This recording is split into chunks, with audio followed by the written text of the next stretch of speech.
Bismillahirrahmanirrahim. Assalamualaikum warahmatullahi wabarakatuh. Innal hamdalillah nahmaduhu wa nasta'inuhu wa nastaghfiruh wa na'udzu billahi min shururi anfusina wa min sayyiati a'malina. May yahdihillahu fala mudilla lahu wa may yudlil fala hadiyalah. Wa ashhadu an la ilaha illallah wahdahu la syarika lah wa ashhadu anna Muhammadan abduhu wa rasuluhu la nabiyya ba'dah. Ya ayyuhalladzina amanu taqullaha haqqa tuqatih wa la tamutunna illa wa antum muslimun.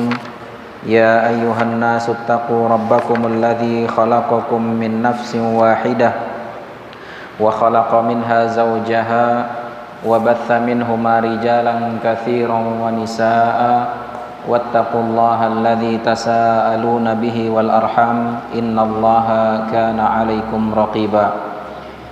يا أيها الذين آمنوا اتقوا الله وقولوا قولا سديدا يصلح لكم أعمالكم ويغفر لكم ذنوبكم ومن يطع الله ورسوله فقد فاز فوزا عظيما. Amma ba'du fa inna asdaqal hadithi kitabullah wa khairal hadi hadi Muhammadin sallallahu alaihi wasallam wa syarral umuri muhdatsatuha fa inna kulla muhdatsatin bid'ah wa kulla bid'atin dhalalah wa kulla dhalalatin finnar. Para jamaah sekalian, ikhwan akhwat kaum muslimin dan muslimat yang dimuliakan oleh Allah Subhanahu wa taala, di kesempatan yang berbahagia ini untuk sementara kita berhentikan dulu materi pembahasan kitab Ma'alim fi Tariqi Talabil Ilmi dan juga pembahasan kitab Ad-Da'u wad-Dawa, karena mengingat beberapa hari lagi kita akan memasuki bulan suci Ramadan, sehingga dirasa sangat perlu bagi kita untuk kita menjelaskan tentang hal-hal yang berkaitan dengan bulan Ramadan. Para jamaah sekalian yang dirahmati oleh Allah Subhanahu wa taala, berbicara tentang bulan Ramadan dan apa-apa yang ada di dalamnya, maka kewajiban seorang muslim yang pertama sekali di saat dia ingin memasuki bulan Ramadan adalah hendaknya dia membekali dirinya dengan ilmu agama terlebih dahulu. Dan ini sesuai dengan apa yang dikatakan oleh Al-Imam Al-Bukhari rahimahullah di dalam kitab sahihnya. Beliau mengatakan al-ilmu qabla al-qawli wal amal. Kita wajib membekali diri dengan ilmu terlebih dahulu sebelum kita berkata dan juga beramal. Betapa banyak saudara-saudara kita dan bahkan mungkin kita selama ini di dalam menjalani hari-harinya di bulan Ramadan hanya mengikut dari kebanyakan orang, atau ikut-ikutan tradisi yang berlaku di kampungnya atau di daerahnya, atau mungkin melihat orang tuanya demikian, maka demikian pula yang dia amalkan. Sehingga kemudian ada sebagian kita yang mungkin telah berlalu Ramadan sejak masa balignya, ada yang mungkin sudah lewat 5 kali Ramadan, ada yang mungkin 10 kali Ramadan, ada yang bahkan 20 kali Ramadan, dan tidak sedikit di antara kita yang Ramadannya ya begitu-begitu saja. Masuk ke dalam bulan Ramadan, kita beribadah seperti halnya biasa, kemudian keluar ya begitu, tanpa ada efek, tanpa ada penambah keimanan, tanpa ada kemudian menjadikan kita termasuk orang-orang yang bertakwa kepada Allah Subhanahu wa taala. Sehingga segala aktivitas yang kita lakukan di bulan Ramadan ya sesuai dengan tradisi. Nah, sudah saatnya ikhwan akhwat yang dirahmati oleh Allah Subhanahu wa taala, kita mengilmui terlebih dahulu. Sudahlah yang lalu-lalu, ya kita anggap itu sudah masa lalu kita, yang kemudian jangan sampai kemudian yang kurang-kurang di masa lalu, yang keliru-keliru di masa lalu kemudian terulang lagi di masa ini dan juga masa yang akan datang. Sehingga kemudian mari kita bekali diri dengan ilmu sebelum kita kemudian menjalani segala apa yang harus kita jalani di bulan Ramadan. Karena ketika seseorang tidak membekali dengan ilmu, terlebih di saat ingin memasuki bulan Ramadan, maka kita saksikan banyak hal-hal kekeliruan yang terjadi di masyarakat, yang itu pada dasarnya, pada hakikatnya adalah menyelisihi syariat, pada hakikatnya adalah bentuk kemaksiatan kepada Allah, tapi sebagian masyarakat kita menganggapnya sebagai suatu bentuk ibadah, sebagai satu bentuk taqarrub kepada Allah Subhanahu wa taala. Ini kan ngeri. Seseorang melakukan yang dianggap suatu perbuatan baik, suatu perbuatan yang dianggap ibadah, ternyata tidak demikian yang diinginkan oleh Allah dan Rasulnya. Ternyata menyelisihi syariat Allah dan Rasulnya. Salah satu contoh ketika menjelang bulan Ramadan, ini di hari-hari ini ya, ada sebagian kaum muslimin yang kemudian menghususkan waktu itu untuk pergi ke pemakaman. Benar gak? Atau yang diistilahkan dengan nyadran ya, datang ke pemakaman, biasanya sih ke pemakaman orang tua ya, kemudian membersihkan pemakamannya, doa ini doa itu ya, dan segala macamnya.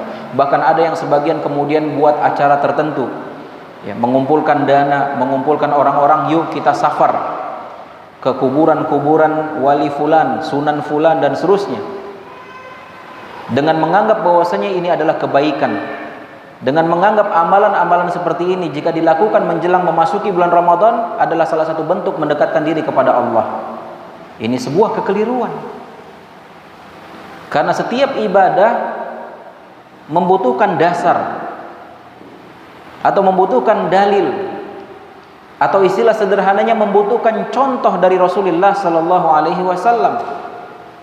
Di saat kemudian Rasul tidak perintahkan, di saat kemudian Rasul tidak mencontohkan, di saat kemudian para sahabat pun tidak menjalankan itu, maka berarti amalan siapa yang kita ikuti? Padahal di dalam syariat kita berlaku kaidah lau kana khairan lasabaquna ilaihi. Kalau seandainya amalan itu baik, maka para sahabat, generasi-generasi terbaik di umat ini pasti sudah lebih dahulu mengamalkannya. Nah, yang kita saksikan banyak saudara-saudara kita yang terjerumus dalam hal itu. Mereka datang ke pemakaman, bahkan kemudian mengajak bicara orang yang di dalam kuburnya dengan menceritakan bahwasanya sebentar lagi masuk bulan Ramadan, minta keridhoannya, minta doanya dan segala macam. Dan menganggap ini adalah perbuatan ibadah, menganggap ini adalah perbuatan kebaikan, padahal hakikatnya justru itu adalah suatu hal yang menyelisih syariat Islam. Kemudian juga kekeliruan berikutnya, sebagian masyarakat kita ketika hendak memasuki bulan suci Ramadan, maka kemudian mereka mengadakan suatu ritual yang diistilahkan dengan padusan, adus, ya, mandi besar.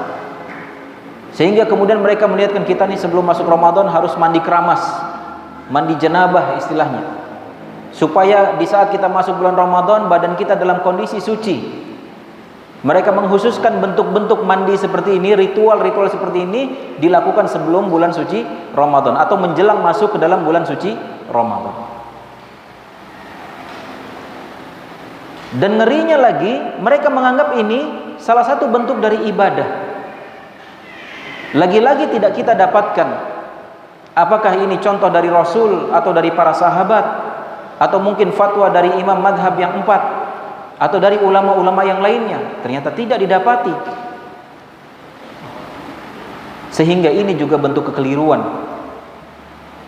Dan lebih parah lagi, ritual-ritual mandi ini dilakukan di kolam-kolam atau di sungai-sungai tertentu yang kemudian berbaur laki-laki antara perempuan dan dengan perempuan, ikhtilat. Jadi kemaksiatan di atas kemaksiatan. Dan kenapa ini terjadi, ikhwan? Karena sebab mereka tidak membekali diri dengan ilmu. Mereka menjalani ibadah Ramadan, mereka menjalani hari-hari Ramadannya hanya ikut-ikutan. Apa yang dia dapati dari tradisinya, apa yang dia dapati dari nenek moyangnya, itu yang dia ikuti. Apa yang dia dapati dari kebanyakan orang, itu yang dia ikuti, tanpa dilandasi dengan ilmu agama. Maka kemudian mereka pun tersesat di dalam kegelapan. Kemudian juga di saat memasuki bulan Ramadan, ada di antara kaum muslimin, bahkan banyak kita dapati di negeri ini, ketika setelah sholat tarawih, maka kemudian imam mengumandangkan niat, dengan mengeraskan suara bacaan niatnya, diikuti oleh seluruh jamaahnya. Nawaitu shauma ghadin an adai fardi syahri ramadhan hadhi sanati fardalillahi ta'ala. Semua ngikut. Turun temurun kita dapati seperti itu. Tapi jarang di antara kita yang kemudian meneliti, benar nggak Rasul prakteknya seperti ini?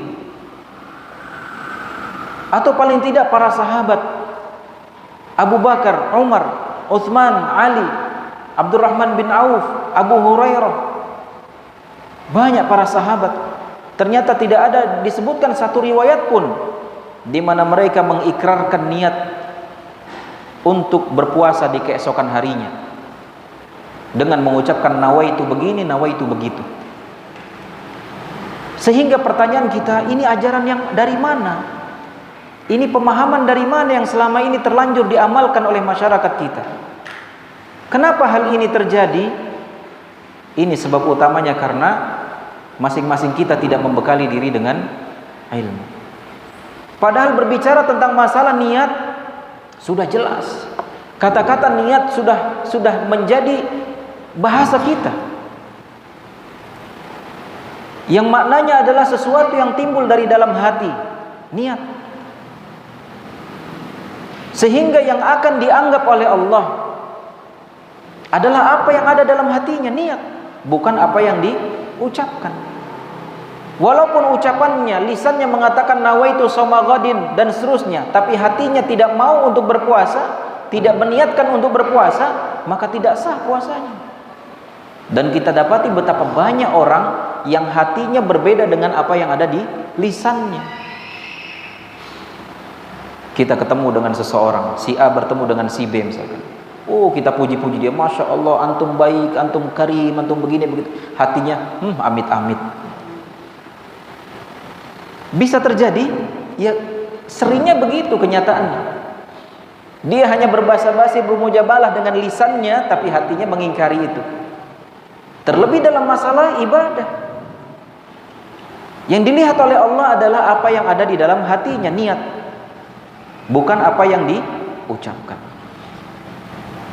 Karena berbicara tentang masalah ibadah, hukum asalnya adalah haram dilakukan sampai ada contoh, sampai ada perintah.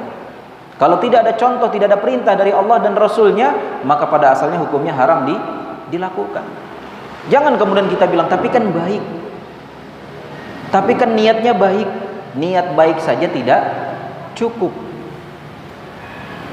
Karena niat baik itu akan menjadi cukup jika kemudian dilandasi dengan apa? Dengan dasar contoh dari Rasulullah sallallahu alaihi wasallam. Dan banyak lagi ikhwan, akhwat yang dirahmati oleh Allah Subhanahu wa taala, amalan-amalan yang terlanjur terjadi di masyarakat kita, yang sebenarnya itu adalah amalan yang keliru, amalan yang tidak sesuai dengan syariat kita, tapi masyarakat kita terlanjur menganggapnya sebagai suatu bentuk ibadah, sebagai suatu bentuk kebaikan. Dan kita cukup lama tenggelam di situ, bertahun-tahun, apalagi yang sudah sepuh-sepuh di daerah kita. Saya pun merasakannya. Sejak usia balik, itulah amalan kita, tanpa dilandasi dengan ilmu, hanya kemudian turun-temurun mengikuti kebanyakan orang. Terlebih nanti ada tambahan, misalkan setelah tarawih ada bedug sambil sholawatan gitu kan, habis nawaitu shauma ghadin an adai dan seterusnya, kemudian pukul bedug sambil sholawatan. Kemudian ada istilah obrog. Apa obrog? Ngerti enggak? Itu aktivitas yang dilakukan oleh anak-anak muda setiap malam untuk bangunin sahur. Mereka menganggap ini kebaikan, padahal syariat Islam sudah mengatur, ada waktu-waktunya. Makanya ada azan pertama, ada azan kedua dalam syariat Islam, yang itu mungkin belum familiar di kita. Kenapa ada azan pertama? Ya untuk mengabarkan kepada kaum muslimin bahwasannya ini sudah waktunya sahur. Jadi bukan dengan keliling kampung pakai nyetel musik-musik segala macam, yang di dalamnya tentu ada kemaksiatan.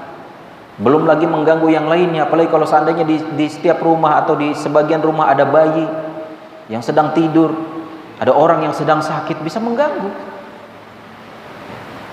Tetapi kebanyakan masyarakat kita memaklumi itu. Karena apa? Sudah tradisi. Tapi kalau kita melandasi diri dengan ilmu, pasti kita akan mengingkari hal tersebut.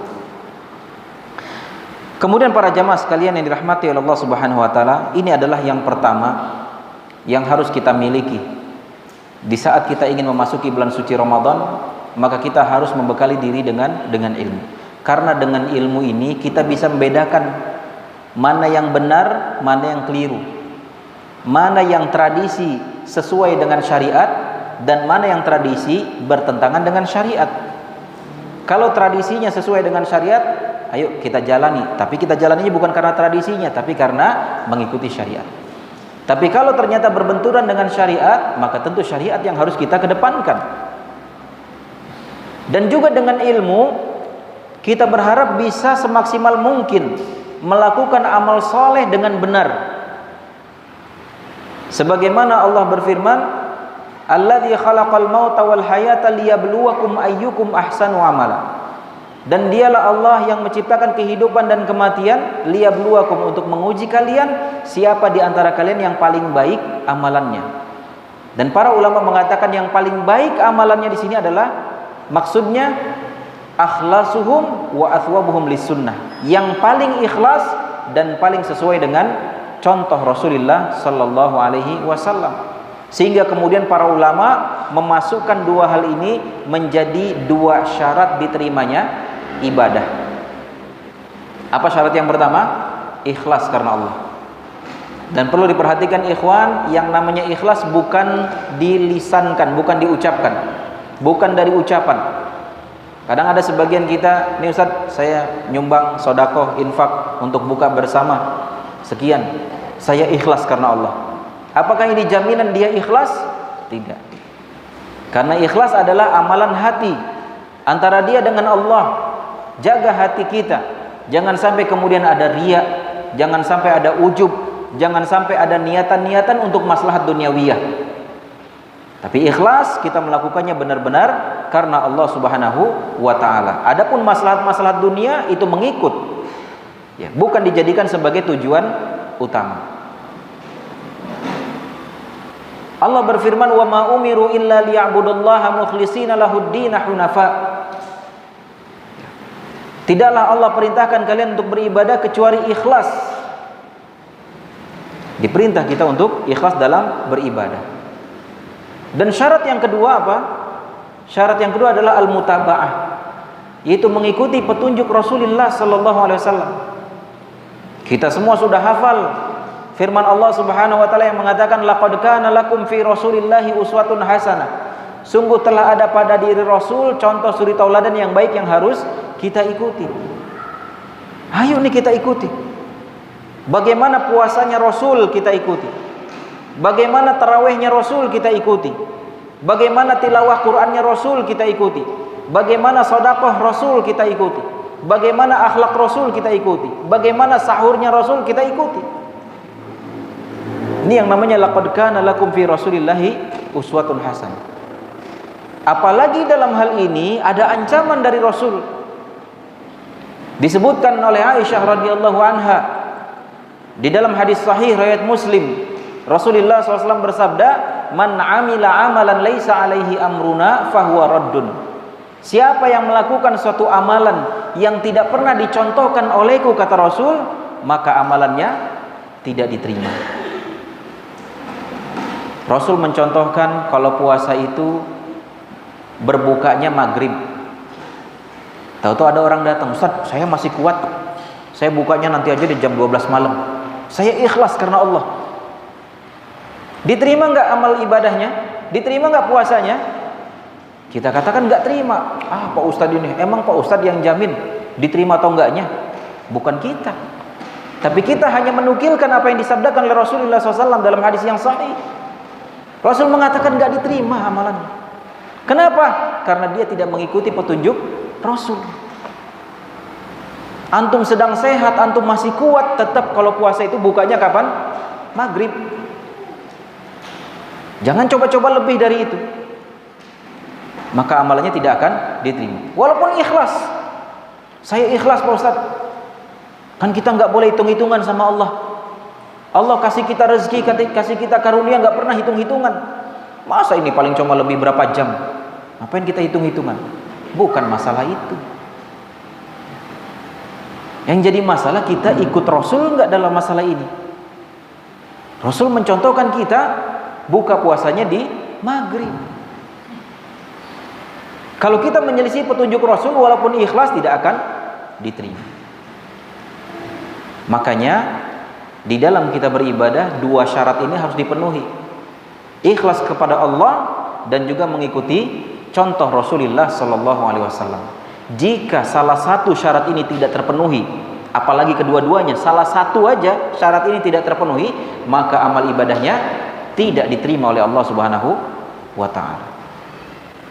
Maka harus diperhatikan ini, ikhwan, akhwat yang dirahmati oleh Allah Subhanahu wa taala. Jadi bukan saatnya lagi kita main-main. Kita dalam menjalani ibadah, menjalani agama ini benar-benar harus serius. Antum ketika kerja cari nafkah aja serius. Yang itu untuk kepentingan dunia. Lalu bagaimana dengan ini kepentingan akhirat yang akan menjadi jaminan kita sengsara atau bahagia di akhirat kelak? Ini urusannya surga dan neraka. Nggak bisa lagi kita ketawa ketiwi. Nggak bisa lagi kita main-main dalam masalah ini. Kita harus serius. Yuk kita penuhi syaratnya. Ikhlas kepada Allah, mengikuti petunjuk Rasulullah sallallahu alaihi wasallam. Nah, untuk bisa kita ikhlas, untuk bisa kita mengikuti petunjuk Rasul di dalam menjalankan kehidupan kita, aktivitas kita di bulan Ramadan, maka itu perlu ilmu. Nah, makanya kita pelajari nih sekarang. Ya. Sehingga nanti insya Allah di saat kita memasuki bulan Ramadan, benar-benar kita bukan cuma siap dengan persiapan minyak goreng, bukan cuma persiapan dengan belanjaan, bukan, tapi juga kita siap dengan ilmu. Maka di dalam hal ini, para jamaah sekalian yang dirahmati Allah Subhanahu wa taala, yang pertama sekali akan kita bahas adalah tentang keutamaan bulan Ramadan. Kenapa kita sampaikan tentang keutamaan bulan Ramadan dan ibadah-ibadah yang ada di dalamnya? Dan ini menjadi suatu kebiasaan para ulama di saat mereka menjelaskan tentang suatu ibadah, di saat mereka menuliskan tentang suatu ibadah, biasanya disebutkan dulu tentang keutamaan-keutamaannya. Tujuannya adalah untuk motivasi kita, agar kita tuh greget gitu dalam beramal, agar kita benar-benar serius karena ada motivasinya, ada iming-imingnya. Sama ketika antum mau melamar kerja, pasti yang antum cari apa dulu? Gajinya berapa? Fasilitasnya apa? Kan gitu. Apalagi ini perkara akhirat. Dan masya Allah, alhamdulillah semuanya sudah dijelaskan oleh Allah dan Rasulnya tentang keutamaan-keutamaan tersebut, sehingga tinggal kita mempelajarinya dan kemudian kita amalkan. Dan janji Allah tidak akan pernah ingkar.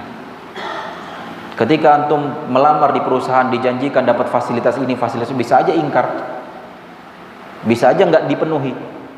Tapi janji Allah pasti tidak akan mungkin ingkar janji. Yang pertama adalah sabda Rasulullah sallallahu alaihi wasallam yang dikeluarkan oleh Al-Imam Al-Bukhari rahimahullahu taala. Hadis dari Abu Hurairah radhiyallahu an, Rasulullah sallallahu alaihi wasallam bersabda, "Idza jaa Ramadan, futihat abwabul jannah wa ghulliqat abwabun nar wa suffidatis syayatin." Rasulullah sallallahu alaihi wasallam pernah bersabda, apabila telah datang bulan Ramadan, maka Allah akan membuka pintu-pintu surga, dibuka seluas-luasnya, sehingga maknanya Allah beri kesempatan kepada setiap kita. Ini pintu surga dibuka luas. Kalau sampai Anda tidak memasukinya, rugi. Dan bukan itu saja, Rasul katakan wa ghulliqat abwabun nar, dan juga ditutup pintu neraka. Peluang kita masuk neraka kecil di bulan Ramadan. Kenapa? Karena pintu nerakanya ditutup rapat-rapat. Pintu surganya dibuka selebar-lebarnya. Jadi peluang kita makin besar nih untuk bisa masuk surga. Peluang kita makin kecil untuk bisa masuk neraka. Dan tidak itu saja, bahkan ditunjang lagi dengan perkataan Rasulullah SAW, wa suffidatis syayatin, dan juga setan-setan dibelenggu.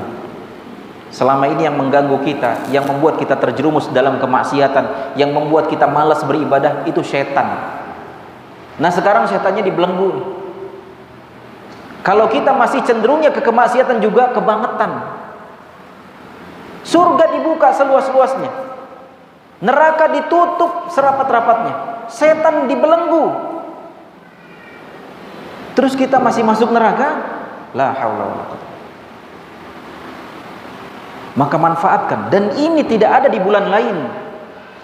Ini adanya di bulan Ramadan. Makanya para ulama dulu itu sampai 6 bulan sebelum Ramadan mereka berdoa, ya Allah balighna Ramadan. Ya Allah berikan kesempatan kepadaku untuk bisa masuk dalam bulan Ramadan. Kenapa? Karena kebaikannya luar biasa. Peluang masuk surganya besar. Peluang terhindar dari api nerakanya sangat besar. Yang itu tidak didapati di bulan-bulan lain. Yuk para jamaah sekalian yang dirahmati oleh Allah Subhanahu wa taala, kita niatkan dari sekarang. Saya bertekad bulan Ramadan tahun ini akan menjadi Ramadan yang terbaik daripada tahun-tahun sebelumnya. Sudah yang lalu-lalu sudah lewat. Kalau ada kemaksiatan kita taubati dengan taubatan nasuha. Kalau ada kekurangan kita sempurnakan di Ramadan tahun ini. Karena kita nggak tahu nih tahun Ramadan berikutnya apakah kita masih ada atau tidak. Dan kita berdoa kepada Allah, Allahumma balighna Ramadan, ya Allah sampaikan aku kepada Ramadan. Karena kita nggak tahu juga, Ramadan masih beberapa hari, bisa saja di antara kita ada yang tidak sampai ke sana, keburu dipanggil ajalnya. Dan intinya yuk kita niatkan, kita bersungguh-sungguh di dalam memasuki bulan Ramadan ini, ya, yuk kita niatkan untuk bersungguh-sungguh di dalam menjalaninya. Kemudian dalam hadis lain yang dikeluarkan oleh Imam Tirmidzi rahimahullah, Rasulullah sallallahu alaihi wasallam bersabda, "Idza kana awwalu lailatin min syahri Ramadan, suffidatis syayatin wa maraddatul jin, wa ghulliqat abwabul jahim, falam yuftah minha bab, wa futihat abwabul jannah, falam yughlaq minha bab, wa yunadi munadin, ya baghiyal khairi aqbil, wa ya baghiyasy syarri aqsir, walillahi utaqa minan nar wa dzalika kulla lailatin." Rasulullah SAW bersabda, apabila telah datang satu Ramadan, ya, jadi ini hitungannya dari awal Ramadan, maka Allah akan membelenggu setan-setan, atau Allah akan membelenggu raja-rajanya setan, pembesar-pembesar setan. Wa ghulliqat abwabun nar, dan kemudian pintu-pintu neraka ditutup dan tidak dibuka sama sekali. Dan juga dibuka pintu surga dan tidak ditutup sama sekali. Lalu kemudian ada yang menyeru ketika itu, dari mulai awal Ramadan. Ketika diumumkan besok satu Ramadan, maka dari malamnya itu ada yang menyeru, ya baghiyal khairi aqbil, wahai para pencari kebaikan, yuk kemari.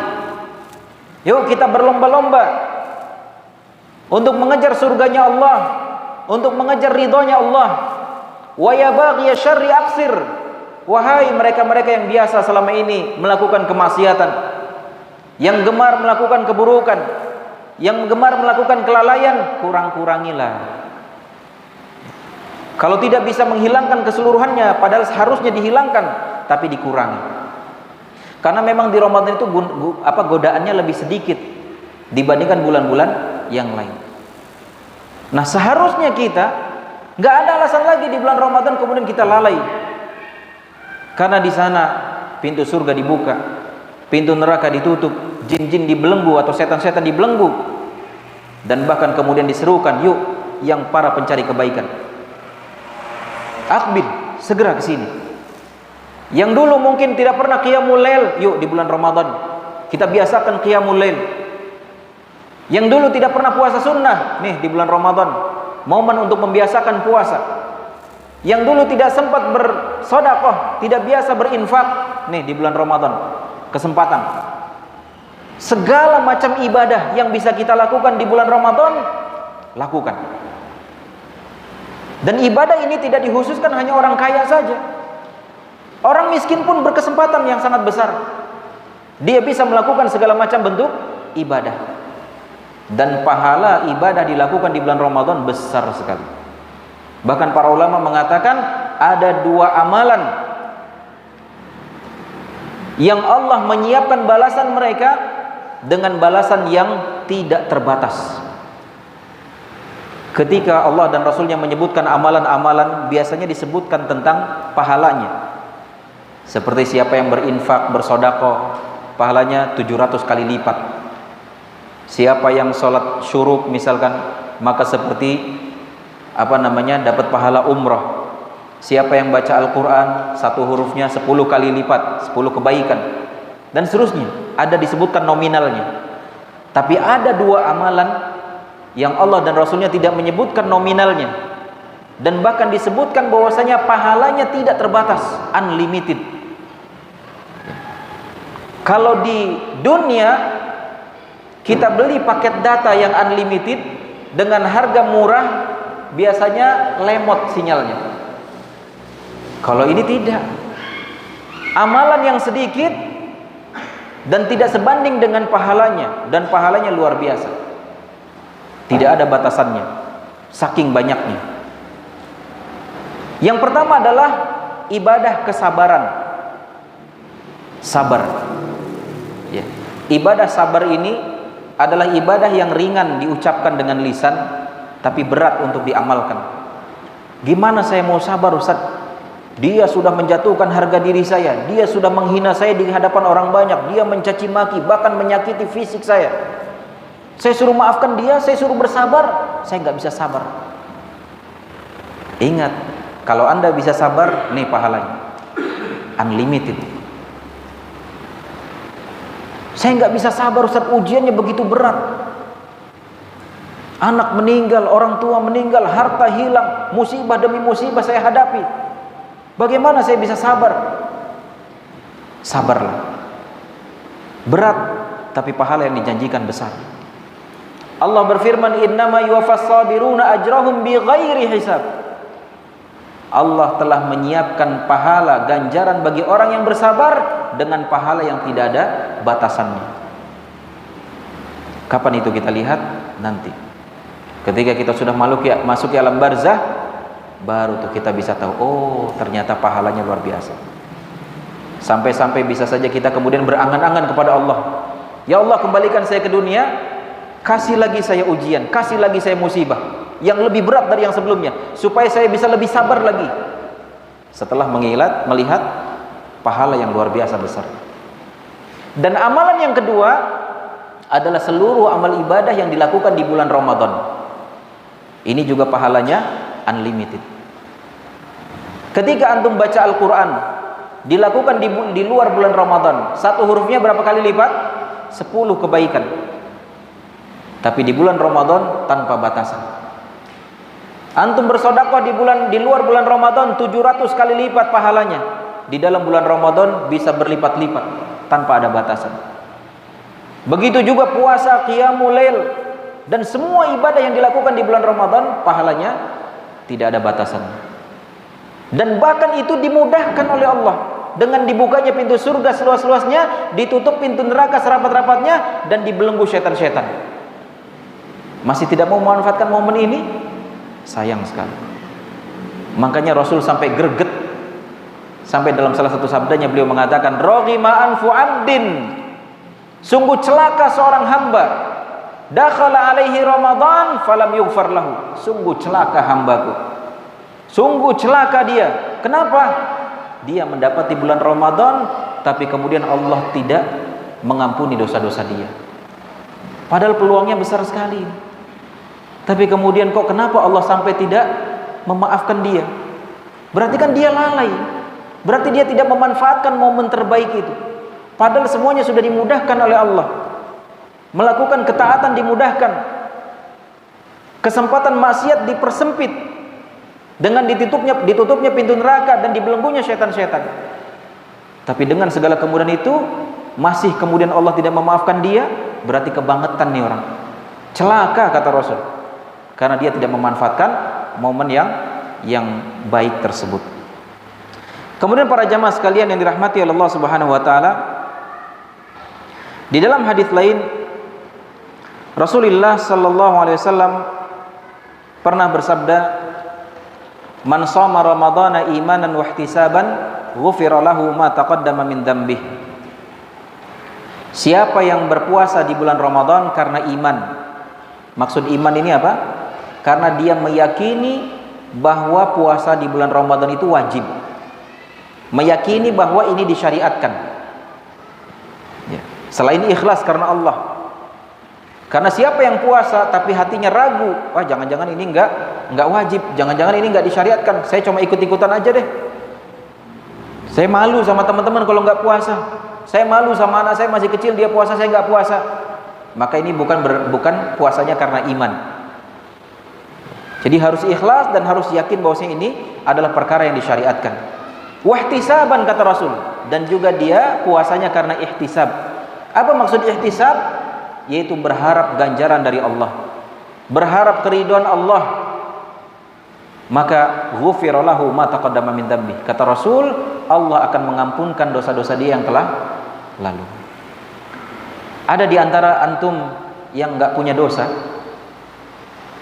Ustaz, alhamdulillah sejak saya hijrah saya enggak pernah bermaksiat lagi. Ada? Saya enggak pernah berdosa lagi. Semua kita berdosa. Kullu bani Adam khata' kata Rasul. Setiap manusia melakukan dosa. Nah, ini kesempatan sebagai penggugur dosa supaya dosa-dosa kita terhapus, yaitu dengan kita berpuasa yang dilandasi iman dan ihtisab. Untuk bisa iman dan ihtisab harus dengan ilmu. Begitu juga dalam hadis lain, man qoma ramadhana, dan juga man qoma lailatul qadar. Siapa yang salat di malam Lailatul Qadar atau siapa yang salat di malam Ramadan dengan iman dan ihtisab, maka Allah akan mengampuni dosa-dosa dia yang telah lalu. Jadi Masya Allah para jamaah sekalian yang dirahmati Allah Subhanahu Wa Taala, di bulan Ramadan ini adalah bulan yang penuh dengan ampunan di dalam setiap malamnya. Jadi keliru ketika ada orang mengatakan bahwasanya bulan Ramadan itu 10 hari pertamanya rahmat, 10 hari keduanya adalah apa? Maghfirah, dan 10 hari ketiganya adalah itkun minan nar. Ya, ini adalah berdasarkan hadis yang lemah secara sanad, dan bahkan matannya, isinya juga, kontennya juga adalah mungkar karena menyelisihi hadis yang sahih. Salah satunya hadis yang kita bacakan tadi, ya, bahwasanya rahmat Allah turun dan kemudian walillahi utaqau minnar kata Rasul, dan Allah akan membebaskan setiap hamba dari siksa api neraka, wadzalika kullalailatin, dan itu semua terjadi di setiap malam Ramadan, setiap malam. Jadi maknanya selama bulan Ramadan setiap malamnya itu ada rahmat Allah, ada ampunan Allah, dan ada pembebasan dari api neraka.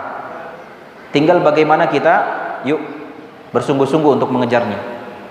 Makanya tema kita di kesempatan berbahagia ini mengejar atau meraih ampunan di bulan Ramadan. Ayo kita raih, kita kejar itu.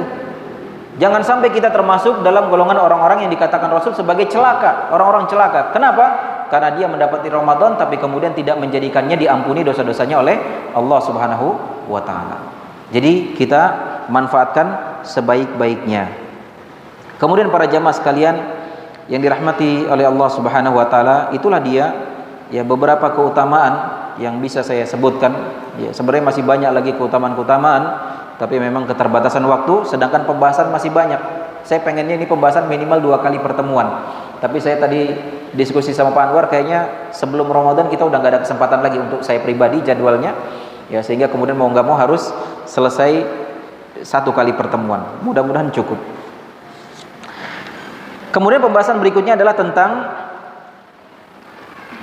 hukum puasa bulan Ramadan. Ya, ini sudah ma'ruf bagi kita, hukumnya wajib. Ya, siapa yang mengingkari kewajiban puasa di bulan Ramadan maka dia murtad, keluar dari Islam. Walaupun dia puasa. Ustaz, saya nggak pernah tinggal puasa setiap tahunnya, tapi saya ragu, kayaknya ini bukan kewajiban. Maka puasanya tidak sah, bahkan dia dihukumi kufur, keluar dari Islam. Kemudian kepada siapa diwajibkan ini? Puasa Ramadan diwajibkan kepada setiap muslim.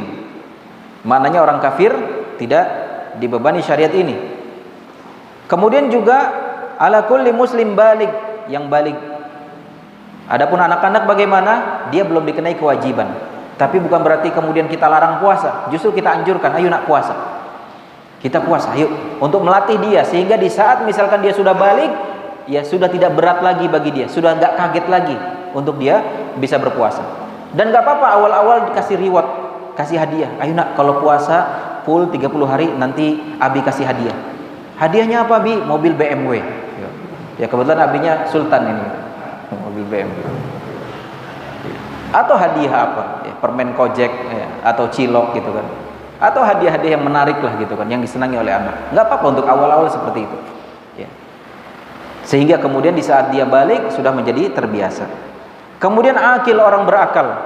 Jadi mananya orang gila, ya, atau orang yang mabuk, maka dia tidak terkena kewajiban puasa. Sahihun mukim, dan juga orang yang sehat tidak dalam keadaan sakit, dan juga mukim tidak dalam keadaan safar. Ya. Dan bagi yang wanita ditambah dalam keadaan suci dari haid dan nifas. Dan ini jelas dalilnya baik dari dalam Al-Quran maupun hadis Rasulullah SAW, dan bahkan menjadi kesepakatan para ulama, ya, jumhur ulama. Kemudian para jamaah sekalian yang dirahmati oleh Allah Subhanahu wa taala, pembahasan berikutnya adalah tentang bagaimana kita menetapkan satu Ramadan. Ini sebenarnya menjadi polemik kaum muslimin setiap tahunnya. Pasti ada aja perdebatan antara ormas ini dan ormas itu. Ya, ormas yang satu bilang, oh harus dengan hisab, hitungan dari bulan-bulan sebelumnya, bahkan dari awal tahun sebelumnya sudah bisa ditetapkan tanggal sekian itu Ramadan. Sebenarnya bagaimana cara yang benar?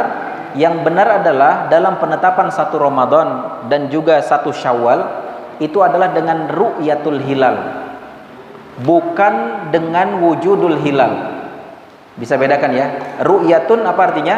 Melihat. Ru'yah pakai hamzah ya, bukan pakai qaf. Kalau pakai qaf apa nama artinya? Ruqyah, jampi-jampi. Ini pakai hamzah, ru'yah. Bukan wujudul hilal. Wujud apa? Adanya hilal. Jadi menetapkan satu Ramadan itu dengan ru'yatul hilal, yaitu melihat hilal. Nampak hilalnya, maka besok Ramadan. Bukan dengan wujudul hilal. Karena kalau dengan wujudul hilal atau adanya hilal, bisa saja hilalnya ada tapi dia nggak kelihatan. Ketutup awan, ketutup mendung. Ya. Nah, kalau kita pakai metode hisab, dia menghukumnya dengan adanya hilal. Yang penting hilalnya ada, mau kelihatan nggak kelihatan, yang penting hilalnya udah ada, berarti besok jatuh satu Ramadan. Tapi dalam syariat nggak begitu. Walaupun hilalnya ada, kalau dia tidak nampak maka belum dihukumi Ramadan. Harus terlihat dulu. Ya. Makanya Rasulullah SAW mengatakan, "Idza ra'aitumuhu fasumu wa idza ra'aitumuhu fa'aftiru fa in ghumma 'alaikum faqdurulah." Apabila kalian melihat hilal itu, maka berpuasalah penetapan satu Ramadan. Dan juga dengan kalian melihat hilal itu, maka berbukalah, maksudnya penetapan satu Syawal. Jadi dengan melihat hilal. Fa in ghumma 'alaikum, kata Rasul, apabila ternyata hilalnya tertutup oleh awan. Kalau tertutup awan berarti hilalnya ada enggak? Hilalnya udah ada, cuma dia tertutup dari pandangan kita, jadi kita nggak kelihatan. Hilalnya ada. Maka Rasul mengatakan apa? Kalau dia tertutup oleh awan, faqdurulahu, maka genapkan hitungan bulan Syawalnya menjadi bulan Syabannya menjadi 30. Karena dalam bulan Hijrah itu antara 29 dengan 30. Kalau Masehi kan ada yang sampai 31 kan. Nah, sehingga dilengkapi jadi 30 baru kemudian Ramadan. Ya. Tapi kesimpulannya ya, untuk penetapan awal Ramadan kita tunggu aja pengumuman dari pemerintah. Ya, jadi insya Allah pemerintah kita sampai terakhir kemarin, ya alhamdulillah masih melakukan dengan cara syar'i, yaitu mengedepankan ru'yatul hilal, bukan wujudul hilal. Wujudul hilal hanya membantu. Ya, salah satu ilmu yang membantu untuk ru'yatul hilal, tapi dia bukan menjadi sebuah keputusan. Yang menjadi sebuah keputusan adalah ru'yatul hilal. Kemudian para jamaah sekalian yang dirahmati oleh Allah Subhanahu wa taala, ini saya singkat-singkat pembahasannya. Kemudian syarat sahnya puasa. Syarat sah puasa ini ya, untuk yang wanita ada dua syaratnya, yaitu bersih atau suci dari haid dan nifas, dan yang kedua niat.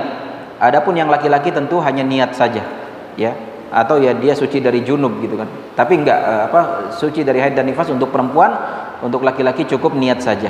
Jadi untuk wanita ada dua, untuk laki-laki syarat sahnya ada, untuk perempuan ada dua, untuk laki-laki ada satu. Nah, terkait dengan suci dari haid dan nifas, ya ini ma'ruf ya bagi para wanita. Dan kemudian adapun niat, ya ini tentu juga ma'ruf bagi kita bahwasanya setiap amal ibadah itu harus dengan niat. Rasulullah SAW bersabda, innamal a'malu bin niat. Setiap amalan itu harus dengan niat, ya. Dan ini yang membedakan antara ibadat dan adat, ya. Membedakan antara yang menjadi kebiasaan dengan yang sifatnya ibadah, yaitu dengan niat, ya. Sehingga jangan lupa harus berniat. Dan khusus untuk puasa wajib atau puasa Ramadan, maka kita diwajibkan untuk memasang niatnya sejak dari malam hari.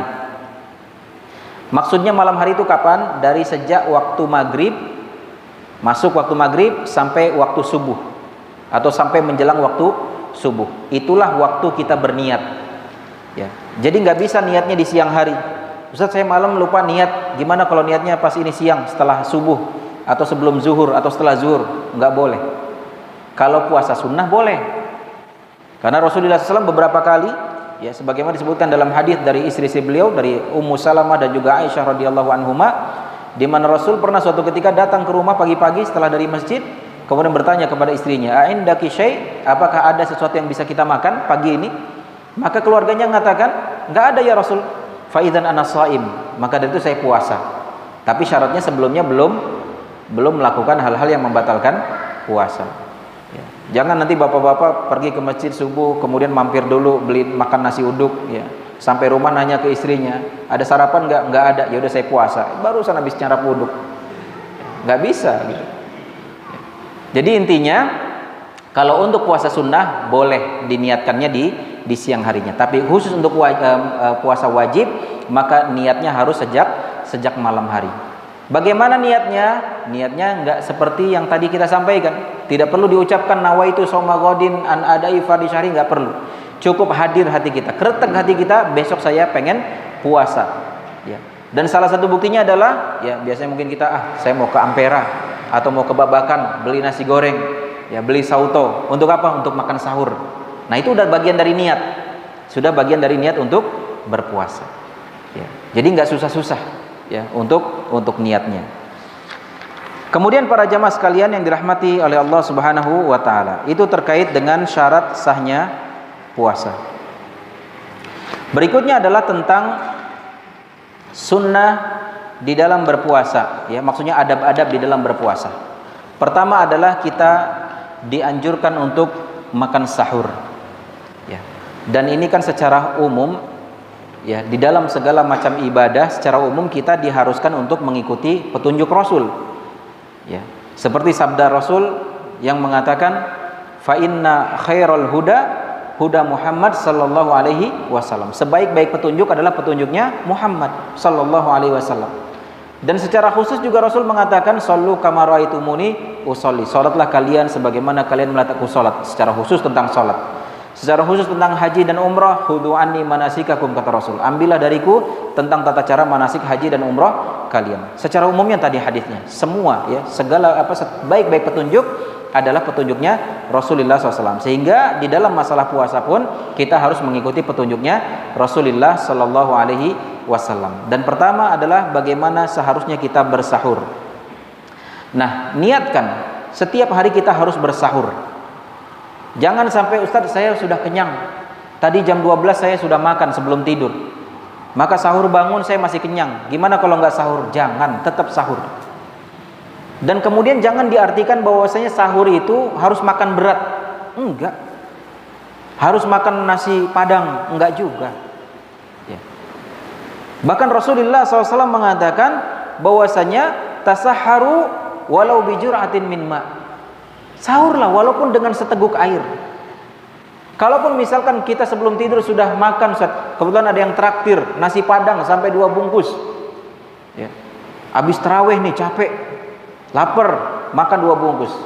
Pas sahur bangun masih kenyang, Ustaz. Ya sudah, nggak apa-apa, minum air. Niatkan itu sahur. Jangan sampai terlewatkan, karena Rasul mengatakan tasaharu fa inna fis sahuri barakah. Sahurlah kalian karena dalam sahur itu ada keberkahan. Ya. Jadi harus makan sahur. Sangat dianjurkan, kecuali ya kalau memang kesiangan, ya kita nggak tahu, ya. Bangun ketika sudah azan subuh, ya sudah, itu Itu sudah di luar dari kontrol kita. Atau kalau misalkan ada antum yang bertugas, Ustaz, saya udah nggak sempat lagi makan sahur, Ustaz, saya harus pergi ngantor misalkan, harus dinasnya jam segitu. Ya sudah, antum bawa air lah, pakai botol kecil, ya, sangu. Saya udah makan, iya nggak apa-apa, bawa air aja. Ketika nanti pas menjelang waktu subuh, minum, niatkan untuk sahur. Jadi seperti itu. Dan sahur itu sunnahnya diakhirkan. Bahkan disebutkan dalam salah satu hadis bahwasannya jarak sahurnya Rasulullah SAW dengan azan subuh itu sekitar 50 ayat. Ya, sekitar seorang baca Al-Quran 50 ayat. Nah, itulah jaraknya Rasul sahur dengan azan subuh. Ya, kurang lebih 15 menit atau 20 menit sebelum azan subuh. Jadi makin dekat ke subuh makin afdal. Makanya namanya kan sahur. Sahur itu kan artinya waktu sahur. Ya, yang itu sebelum atau sepertiga malam terakhir. Jadi nggak ada istilah imsak. Dan kita berbaik sangka, mungkin orang-orang tua dulu kita mengistilahkan imsak maksudnya untuk berhati-hati. Ya, maksudnya untuk berhati-hati. Hati-hati nih, jangan nambah lagi, udah waktu imsak nih gitu kan. Karena kalau nambah lagi takut keburu azan, nggak cukup waktunya. Mungkin itu maksudnya. Tapi banyak disalahfahami oleh masyarakat kita, kalau sudah imsak berarti sama sekali nggak boleh makan, nggak boleh minum. Ini keliru. Justru saat itu waktu yang paling afdol untuk kita sahur. Ya. Masih bisa makan, masih bisa minum, bahkan masih sempat yang pasangan suami istri, ya, untuk berhubungan dengan pasangannya. Ya. Jadi harus dipahami. Jadi jangan, Ustaz, saya sahur dari jam 12 malam. Enggak, itu ngewadang namanya, bukan sahur. Ya. Sahurnya mendekat ke waktu subuh. Dan itu adalah yang sunnahnya, yang afdalnya, yaitu takhiru as-sahur, yaitu kita mengakhirkan sahur. Kemudian ada berikutnya adalah ta'jilul iftar, menyegerakan berbuka. Nah, kita disunnahkan untuk menyegerakan berbuka. Tapi jangan salah paham, Ustaz, ini udah azan, Ustaz, saya langsung buka ya. Belum, ini baru azan asar. Kan suruh bersegera, Ustaz. Ya, tapi belum maghrib. Maksud bersegera di sini, masuk waktu maghrib langsung dia berbuka, jangan ditunda-tunda. Apalagi ibu-ibu nih, ya, ketika sudah waktu maghrib masuk, dia masih sibuk untuk nyiapin makan anaknya, nyiapin makan suaminya gitu kan. Akhirnya dia sibukkan sana sini. Akhirnya kemudian dia melambat-lambatkan untuk berbukanya. Kalau memang masih ada kesibukan, batalkan dulu dengan seteguk air atau kurma. Kalau memang nggak sempat kurma, ya udah seteguk air. Yang penting batal dulu, menyegerakan berbuka. Ya, jangan kemudian dilambat-lambati. Dan ini sebenarnya dalam rangka untuk menyelisihi orang-orang ahlul kitab dan bahkan orang-orang Syiah. Orang-orang Syiah itu puasa ada, tapi mereka bukanya bukan di waktu maghrib. Nanti ketika mulai bintang-bintang sudah keluar, itu baru berbuka. Ya, orang-orang Syiah. Makanya kita ketika di Yaman dulu, kita berdampingan sama komunitas orang-orang Syiah, karena di sana dulu ada orang Syiah juga sebelum pecah terjadi peperangan di sana di Yaman. Dan biasanya kita sudah buka, mereka masih belum buka. Di masjid kita sudah azan maghrib, mereka belum, karena nunggu bintang-bintang keluar dulu, baru kemudian mereka berbuka. Ya. Dan dalam rangka menyelisihi itu semua, maka Rasul perintahkan kita untuk menyegerakan di dalam berbuka. Dan kemudian berbukanya disunahkan langsung kita makan rutob dulu. Ya. Rutob itu apa? Rutob itu kurma yang tidak terlalu tua, tidak terlalu muda juga. Yang dia teksturnya itu seperti pisang. Ya, teksturnya seperti pisang, lembut-lembut gitu. Dan itu jenis kurma atau umur kurma yang paling oke dimakan. Ya.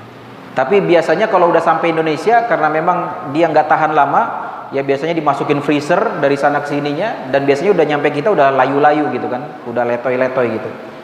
Ya, jadi nggak seger lagi. Ya. Tapi kalau seandainya nggak ada rutob, ya kurma. Ya, boleh terserah mau kurma Madinah, Ajwa, atau kurma Sukari, atau kurma Tunis, atau kurma Mesir, kurma Khalas, kurma apalah segala macam, yang penting kurma. Ya, yang penting kurma. Usahakan, ya, usahakan 1 butir atau 3 butir atau 5, 23, 33, 43. Ntar nggak sholat itu, terlambat sholat maghrib kebanyakan. Ya secukupnya, ya. Usahakan jumlah bilangannya ganjil, ya. Baru kemudian minum, ya, minum air putih. Jangan ketika buka, ya namanya orang Indonesia kan nggak bisa lepas dari gorengan. Nah ini momen nih, minyak goreng mahal. Jadi kayaknya gorengan mudah-mudahan ya mungkin bisa jadi langka nih gorengan karena minyak gorengnya mahal. Sudah korma kan. Jangan kemudian bilang korma sunnah tapi gorengan wajib gitu kan. Jangan begitu. Cerah ya, kolak atau es doger, es cendol apa, ya nanti dulu itu, nanti belakangan. Ya, kurma dulu, kalau nggak ada air putih. Baru kemudian kita berdoa. Dhahabadh dhama'u wa batallatil uruq wa thabatal ajru insyaallah. Apa arti dhahabadh dhama'u? Telah hilang dahaga. Ya. Wa batallatil uruq, basah ini kerongkongan. Wa thabatal ajru insyaallah, dan telah ditetapkan pahalanya atas izin Allah. Ya. Jangan kemudian ya, belum kita minum, belum kita makan korma udah baca dhahabadh dhama'u, ya, kan masih kering, ya, tenggorokannya masih kering, dahaganya belum hilang. Hilangkan dulu dahaganya dengan kita minum, ya, dibasahi dulu kerongkongannya dengan air, baru kemudian kita baca dhahabadh dhama'u. Nah, cuma banyak di kita ini, ya, mudah-mudahan Allah memberikan hidayah kepada kita semuanya. Ada sebagian orang yang nyandu merokok gitu ya, kemudian buka puasa langsung pakai rokok. Itu bukan membasahi kerongkongan dengan air, kebakaran itu kerongkongannya dengan asap. Jangan. Justru di Ramadan momen antum untuk berhenti dari merokok. Ya, diniatkan dalam hati karena Allah. Ya, jangan karena saya sudah bengek Ustaz, berhenti ngerokok karena udah bengek. Berhenti merokok karena udah sesak napas, bukan karena itu, tapi karena Allah. Sehingga antum berpahala. Ya. Sehingga antum berpahala.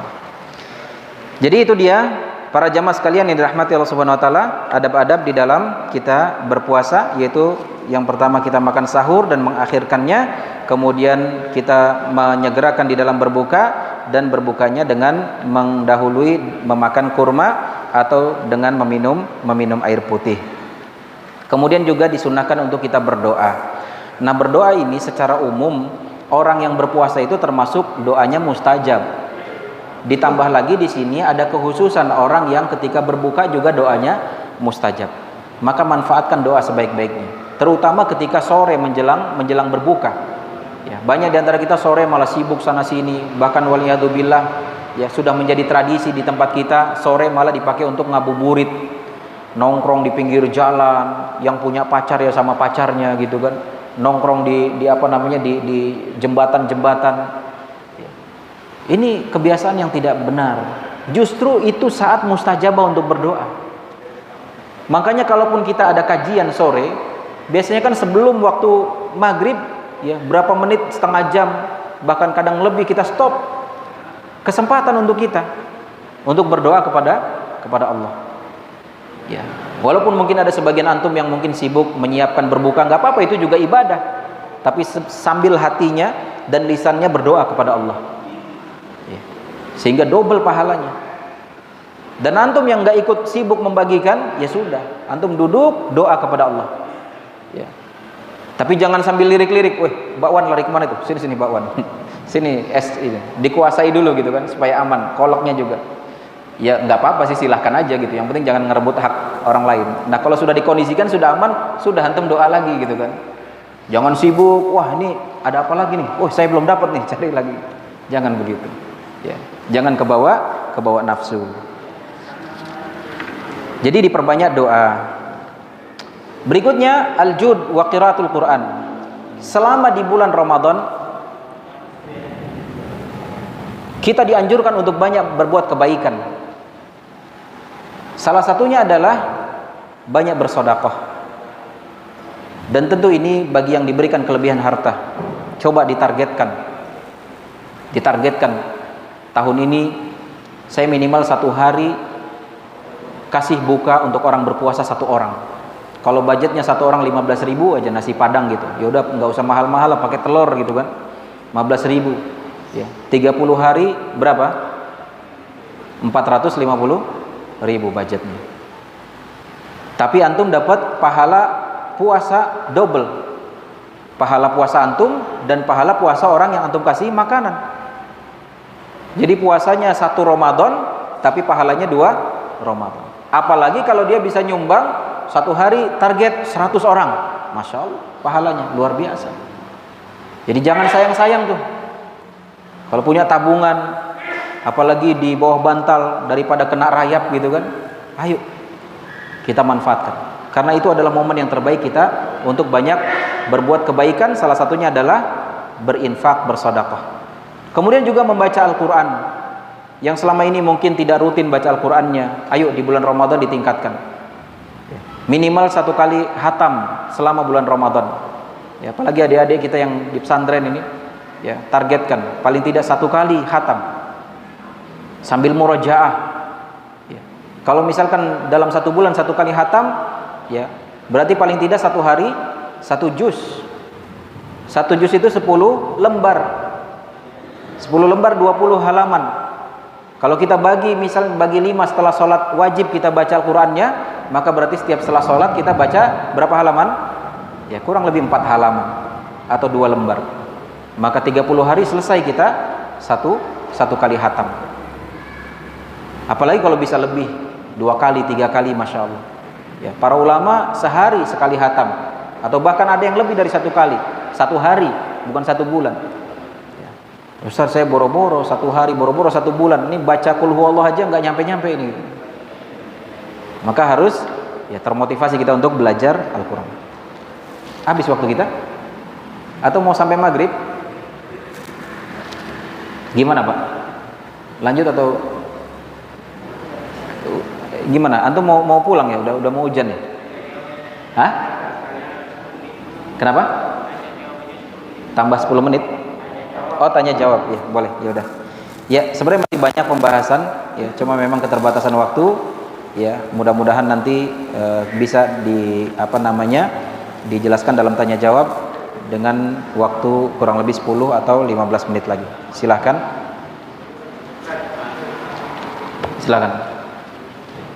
Pertanyaan tentang niat, apakah boleh saya berniat satu malam untuk 1 bulan? Iya.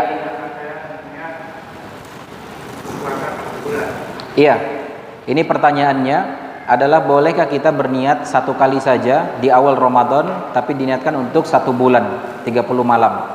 Maka sebagian ulama ada yang membolehkan, ya boleh kita meniatkan 1 kali di awal Ramadan dan diniatkan untuk 30 hari atau untuk selama Ramadan. Karena para ulama itu mengatakan ini adalah bagian dari satu rangkaian ibadah puasa di bulan Ramadan, sehingga cukup 1 kali niat di awal Ramadan sampai terakhir. Ini boleh.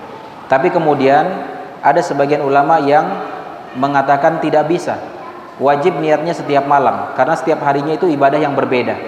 Tapi kemudian ada sebagian ulama yang mengatakan bahwasanya untuk lebih berhati-hati sebaiknya kita niatnya setiap malam. Untuk lebih berhati-hati kita niatkan setiap malam. Jadi seperti itu. Allahu a'lam. Yang lain silakan, ada lagi pertanyaan? Silakan, oke.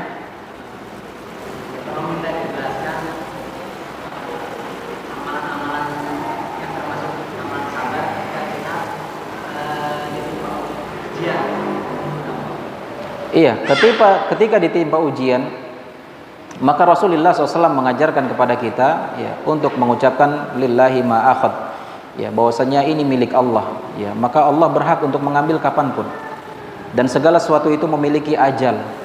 Ya. Kemudian Rasul mengatakan wasiat yang sangat penting, fasbir wal tahtasib, bersabarlah dan cari ganjaran Allah di situ. Sehingga apa? Di saat kita mendapati musibah, maka amalan yang terbaik, dan ini tentu dilakukan juga oleh para sahabat, karena para sahabat diajarkan oleh Rasul demikian, yaitu bersabar. Bersabar dalam artian kita menjaga diri untuk tidak melakukan hal-hal yang dimurkai oleh Allah, baik secara keyakinan maupun secara fisik. Hati kita secara keyakinan jangan sampai kemudian berburuk sangka kepada Allah. Ya Allah, kenapa begini, kenapa begitu?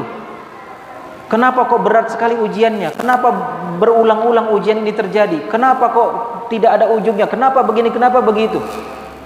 Seolah-olah kita berburuk sangka kepada Allah. Kita jaga hati kita jangan sampai seperti itu. Kemudian juga perbuatan kita, fisik kita, kita jaga jangan sampai melakukan hal-hal yang dilarang oleh Allah.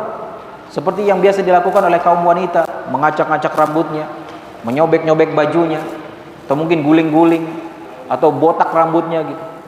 Saking sedihnya, saking keselnya, saking apanya dengan musibah yang dihadapi. Maka kita tahan diri untuk melakukan itu. Wala taquli ila ma yardallah, kata Rasul. Dan janganlah kamu mengucapkan kecuali ucapan yang diridhoi oleh Allah. Ya. Dengan kita berdoa, dengan kita banyak berzikir, memuji Allah. Dan yang namanya musibah itu mungkin di kacamata kita nampaknya ini keburukan, tapi menurut Allah itu kebaikan. Betapa banyak kita yang menjadi lebih baik setelah mendapatkan musibah. Ya. Dan betapa banyak orang yang ketika dikasih nikmat, akhirnya dia tenggelam dalam kemaksiatan karena merasa enak nih hidupnya. Justru sebagai bentuk kasih sayang Allah, Allah kasih ujian sama kita.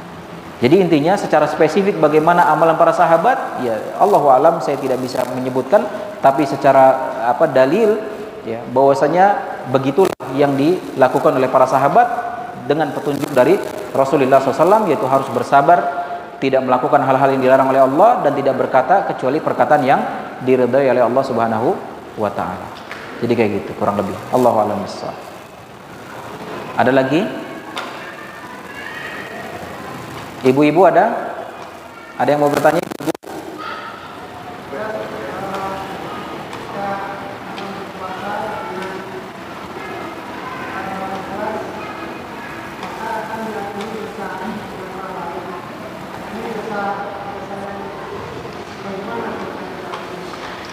Ya, di dalam beberapa hadis Rasulullah SAW mengatakan terkait dengan bulan Ramadan ini, man shoma ramadhana imanan wa ihtisaban ghufira lahu ma taqaddama min dzambi. Man qama ramadhana imanan wa ihtisaban ghufira lahu ma taqaddama min dzambi. Man qama lailatul qadri imanan wa ihtisaban ghufira lahu ma taqaddama min dzambi.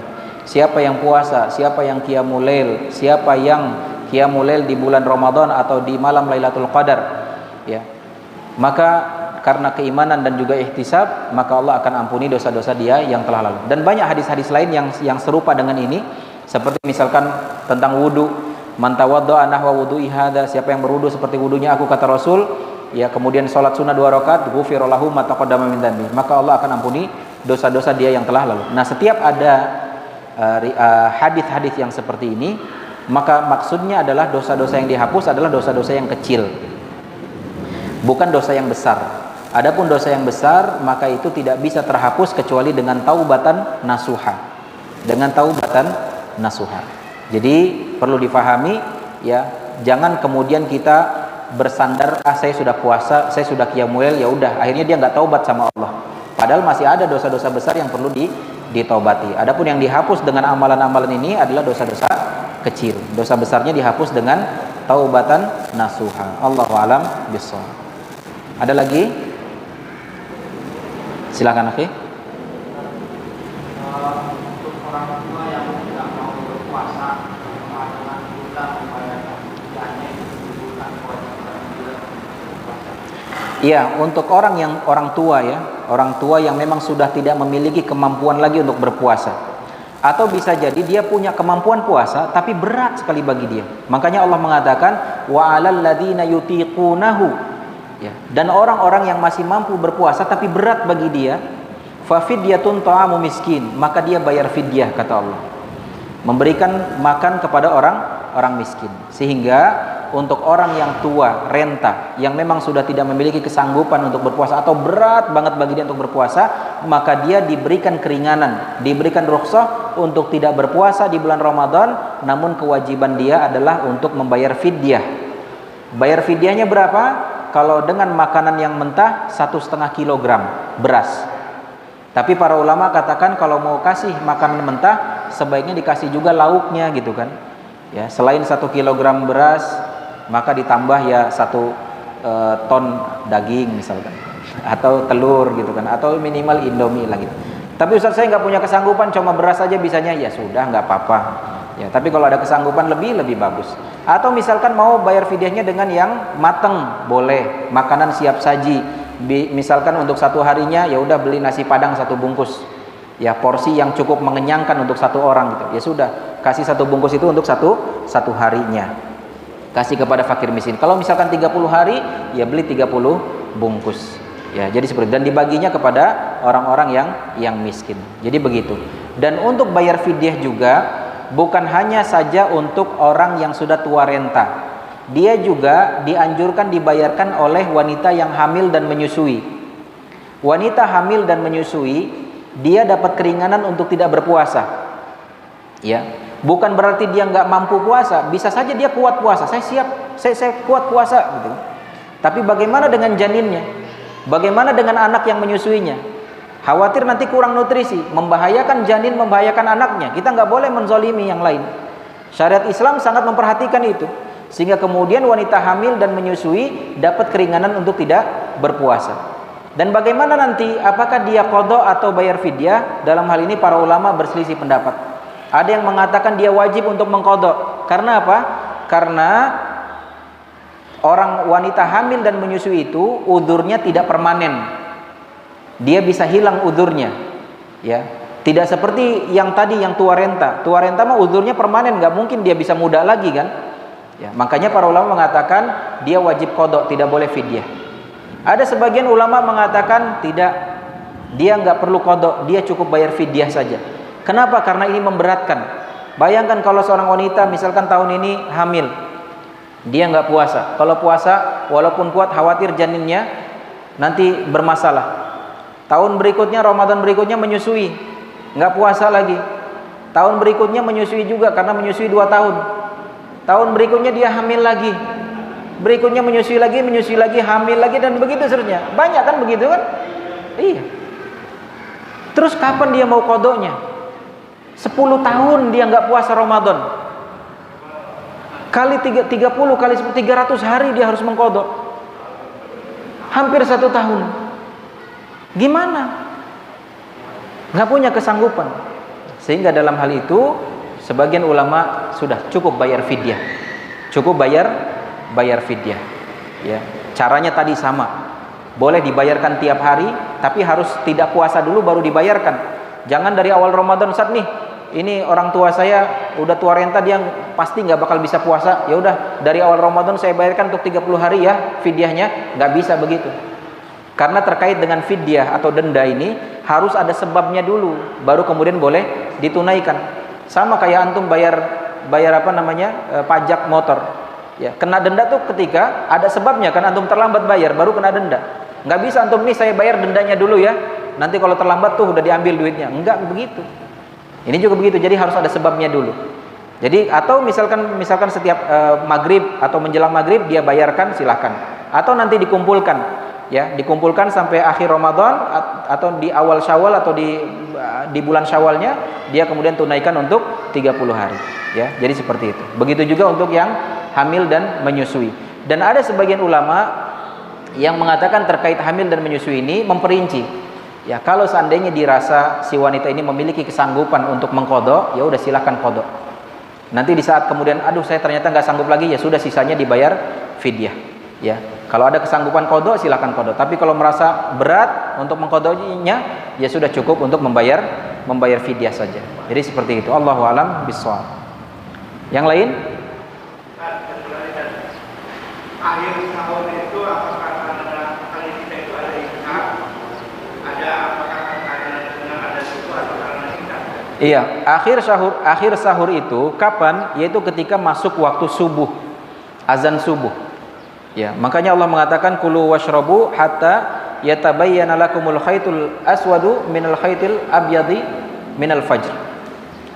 Yaitu makan dan minumlah sampai fajar. Ya, sampai benang hitam benang putih itu nampak gitu. Bisa membedakan. Maksudnya berarti kan udah mulai fajar. Ya. Nah, ada hadis lain yang mengatakan bahwasanya apabila kalian mendengar azan kemudian ina atau bejana atau gelas atau piring ada di tanganmu, maka jangan dibiarkan, ditunaikan dulu baru kemudian tahan. Ya, ada hadis seperti itu. Namun secara zahirnya hadis ini mengatakan bahwasanya kalau udah azan berarti kan boleh nih kita habisin minumnya, boleh kita habisin makannya kalau ada di tangan kita. Ya. Secara zahir hadis itu seperti itu. Tapi para ulama melihat zahir ayat tadi. Ini seolah-olah kok kayak bertentangan dengan ayat tadi. Ya, bahwasanya ayat tadi kalau udah fajar stop, nggak boleh makan, nggak boleh minum. Sehingga kemudian ya para ulama mentakwilkan. Ya. Memperinci bahwasannya kalau seandainya ini kita ketahui ada seorang muazin di kampung kita, misalkan dia suka gampang-gampangin waktu. Belum masuk waktu subuh, mungkin selisih 1 menit atau selisih 30 detik dia sudah azan duluan. Ya, kalau misalkan orang ini sudah ma'ruf begitu, ya sudah kita berarti misalkan masih di tangan ada minum air di gelas, ya udah dihabisin dulu. Ya, tapi kalau seandainya kita ketahui ini muadzin benar-benar tepat waktu, ya, maka ya sudah jangan. Ya, benar-benar kita stop ketika azan. Apalagi zaman sekarang kan masya Allah sudah gampang kan, ada jam, ya, ada waktu, ada alarm segala macam. Kalaupun kita kesiangan bangunnya, misalkan kita bangun 5 menit sebelum azan, ya sudah tahu 5 menit mau azan, jangan bikin Indomie dulu, kelamaan, nggak keburu, ya, jangan nambah gitu kan, 5 menit lagi makannya nambah, ya, kita perkirakan 5 menit paling cukup makan korma 1 biji sama minum air 1 gelas, ya udah cukup, selesai, alhamdulillah, ya. Jadi kita harus benar-benar perhatian kepada waktu. Allahu a'lam bishawab. Yang lain cukup ya. Ya, mudah-mudahan apa yang kita sampaikan bisa bermanfaat untuk semuanya, dan mohon maaf atas segala kekurangan. Ya, jangan lupa ilmu yang bermanfaat akan benar-benar menjadi manfaat jika kita fahami dengan baik dan kita amalkan di dalam keseharian kita, ikhlas mencari wajah Allah Subhanahu wa taala. Mohon maaf atas segala kekurangan. Kita tutup dengan doa kafaratul majlis. Subhanakallahumma bihamdika asyhadu an la ilaha illa anta astaghfiruka wa atubu ilaik. Wa sallallahu ala Muhammad wa ala alihi wa ashabihi ajmain. Assalamualaikum warahmatullahi wabarakatuh.